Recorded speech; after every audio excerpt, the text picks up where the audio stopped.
Hi everyone, welcome back to my channel. This week I am planning with this PaperMuseCrafts kit Maple. Love the orange and kind of, I guess, reds, orange and reds, but also the green in this kit. Given that it's so bright and I am totally ready for fall, I thought this would be a great transition kit. It is in rose gold foil, and it's got, yeah, like I said, very summery, pretty colors. So let's get into it.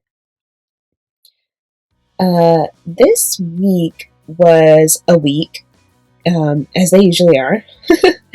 But the beginning of this week, we were just finishing off this terrible heat wave in California, and it was awful. It was awful. I don't need to repeat how much I don't like hot weather, but it was so bad, outside felt like a furnace. I mean, the thing that really, I think, drove home the we're in a serious heat wave is when you would go outside. So my boyfriend and I were like, let's do some walks in the evening when it's cooler.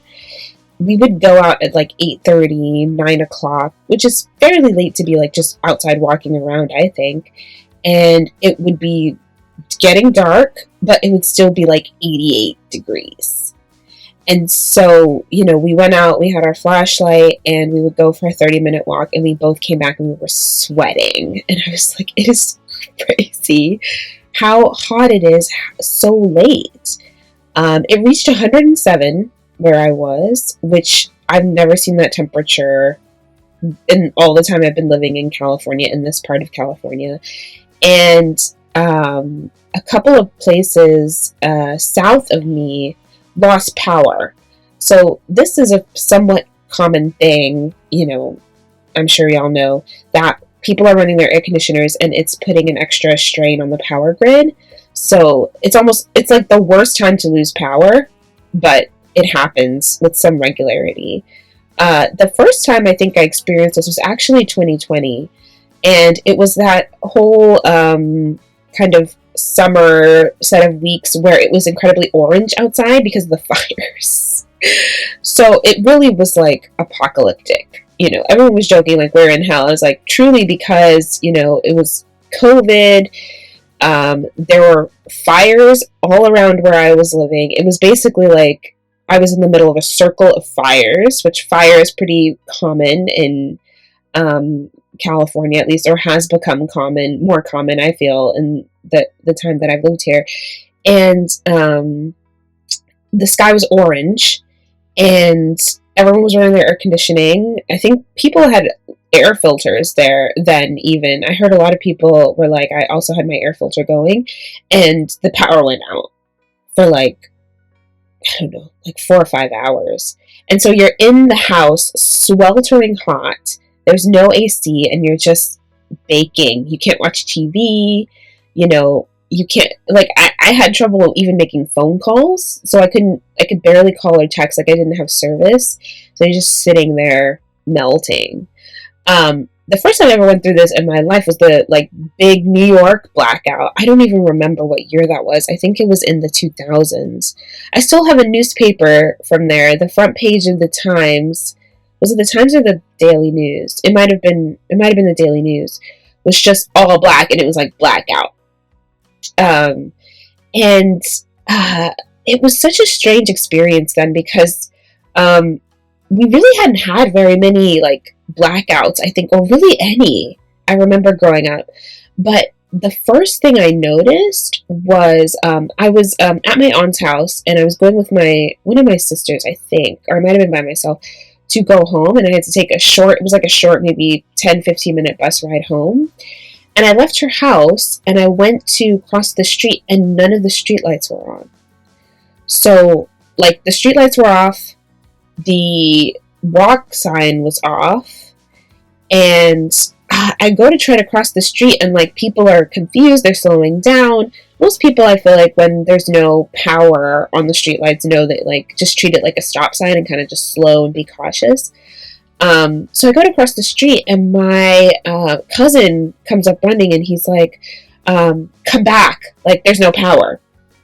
So I go back, and my aunt and the rest of my family is like filling up pots and pans of water. So coming from a like Caribbean country, I think this is my understanding. Y'all could correct me if I'm wrong, but I think that or what I've heard rather is that when the power goes out, the water is next.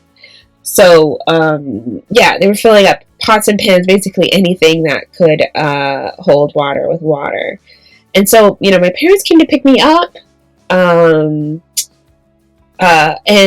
we went home, and I remember that they were giving out pizza and ice cream because the ovens weren't working clearly, and the ice cream, you know, truck, I don't think had power, or like the ice cream truck was out just giving out ice cream, and it was actually not that bad. You know, it was like, hey, like we get free pizza and free ice cream, but you know, then we went to sleep at night, and it was so hot. I mean, blackouts in summer are just the worst. So, I think, you know, we survived. It was like a 4 or 5 day heat wave. The only kind of sad thing is that, like, it was a holiday weekend, so we had gotten the Friday off at work, and obviously it was Labor Day, so I'd gotten the Monday off at work, and I didn't really go anywhere because it was just really too hot to do anything outside. They had given out an advisory that was like, don't be outside for more than, you know, X number of minutes. And so it was, yeah. So it was not the most enjoyable holiday weekend, but we made it through. I watched a lot of Netflix. These days, or rather not Netflix even, I would say Hulu. These days I am into a couple of shows. So I am watching through the Cleveland show. Now, I know. Like, feel free to judge me.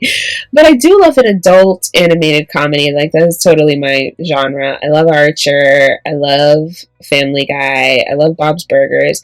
Never really got into The Simpsons, strangely. I think that's because when I was growing up, we were not allowed to watch The Simpsons. We actually weren't allowed, I think, to watch a lot of the adult comedy, like Beavis and Butthead. We were definitely not allowed to watch. The funny thing is, we were allowed to watch a lot of the comedies on like the animated comedies on Cartoon Network, which some of them feel really adult in retrospect. When I watched them back as an adult, like Ed, Ed and Eddie, that has some adult themes, even though it was a kid's cartoon. Cow and Chicken, oh for sure. Johnny Bravo for sure had some adult themes. But I'm watching through the Cleveland show actually for the first time. I don't think I watched it when it was live on the air because I got through all of Family Guy and I had like finished rewatching, and I was like, you know what, I never watched the Cleveland show, let me check it out, and I'm kind of getting into it.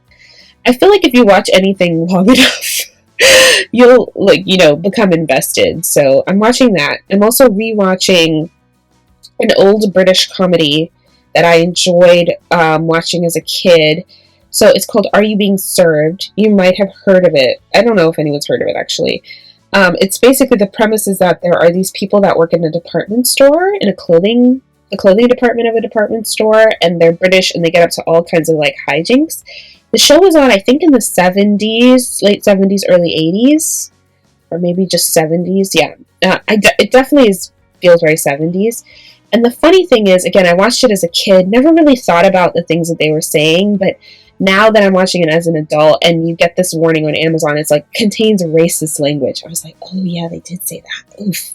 But I didn't really, you know, I didn't recognize it as a kid as like, oh, they're really not supposed to be saying that. So yeah, it's definitely dated. But there's still some laughs. I think it's really funny. I'm also watching through for the first time Better Call Saul. I never saw it. I watched Breaking Bad when it was like airing live. I keep saying live, like it's not a pre-recorded thing, but like when it was on the air, when it was on TV, and I enjoyed it. So I'm watching Better Call Saul. I heard it's ending. They're like doing the series finale, so I wanted to watch it and catch up so me and my boyfriend can watch the series finale together. So I'm watching through that. It's an interesting show. I find it very, very frustrating. So I'm not going to do any spoilers, but, you know, the main character, like Jimmy, it's just, I feel like I'm like, you're doing the wrong things, and you really have, like, why? You know? The show is doing a good job, I think, of, and this is like very classic Vince Gilligan, who is the like creator of Breaking Bad and obviously the creator of Better Call Saul. He does a really good job of like giving us nuggets of a person's past, and kind of interweaving them with whatever's going on with them present day, so you can like get a sense of, oh, here's why they are the way they are. And so I'm in the middle, I think I'm towards the end of season 2, and we've gotten some hints already of why Jimmy is the way that he is. But at the same time, I'm like, you know, it's possible to leave this all behind and do something different, you know. You don't have to keep making the same mistakes. But my boyfriend and I were discussing this. It's like, ultimately, I think this story, even, you know, having only watched, like, again, almost the first 2 seasons, is really going to be a tragedy. And so the definition of a tragedy is one in which the characters can't escape their fates. And I kind of really am buying into that. Here I am waxing philosophical about the show. But it does seem, based on what I've seen so far, that yeah, Jimmy is one of a heroic but tragic figure. He's heroic in that you can see that deep down he's not a bad person, but ultimately he's thoroughly and completely unable, for whatever reason, to escape his fate. We get some hints again in the first season. They haven't focused too much on that in the second so far, but in the first season you really get a sense of like what his fate is. And, you know, with the kind of flashback setup, you get a sense of like, here's what happened to kind of get him in this position. And so, yeah, I feel like he cuts a tragic figure. I'm still unclear on like what kind of role or figure Kim is in this. Like, is she tragic in the same way that she can't escape her fate? I don't know, you know. She seems really smart, and I think the dynamic between them is so interesting. Quite frankly, I kind of think, you know, watching this back, I feel a different kind of interest in this than I did Breaking Bad. I really feel like this is a little bit more compelling because it's so not straightforward, you know. In Breaking Bad, you had Walt, and like his life was set up, you know, he's married, like he has kids, like the relationship was like a very clearly defined, you know, set of circumstances. But with Jimmy and Kim, it's so unclear. And yeah, anyway, so I'm watching that. I'm really enjoying it. We were watching this show about, oh my gosh, I cannot remember the name of it. We were watching this show. It was like not a Viking show. You know what? I'm not even going to say it because I can't remember the name and I'm going to mess it up. Another thing we're watching is Love on the Spectrum. And that's it's a reality show about these people living with autism who are trying to like get into a relationship and like find a life partner. And it's really interesting. There's some moments that feel so cringy. It's hard to like, it's hard not to want to look away. But, yeah, it's really interesting. The struggle I always have with reality TV, which, you know, reality TV is not exactly my genre.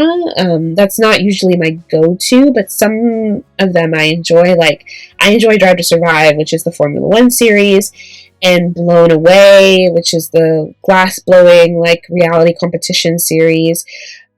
So it's hard not to feel sometimes with a reality TV show like it's a little bit like voyeurism.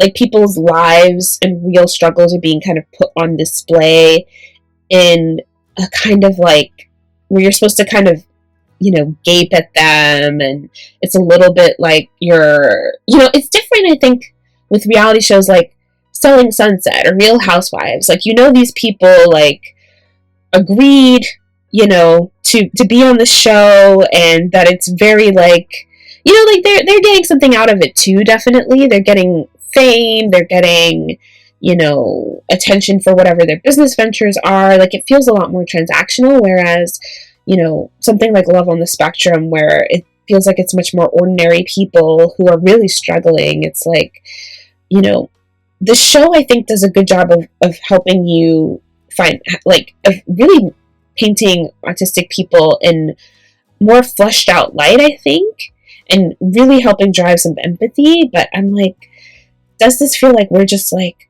oh, autistic people, like, can they date? How does that work? You know, and that doesn't feel quite as like, I don't know. I think about this sometime. I'm going way too deep into this, but Love on the Spectrum, I think, is really interesting for us to watch and talk about. I'd say it hasn't been as hotly or fiercely debated as Better Call Saul, which, you know, we definitely sit up and like have long conversations about. But yeah, so that's the end of the spread. Thank you all for watching. I'm so happy to be in fall and cooler temps and fall kits, of which I have a ton. So feel free to click like and subscribe, and I'll see you next time. Bye!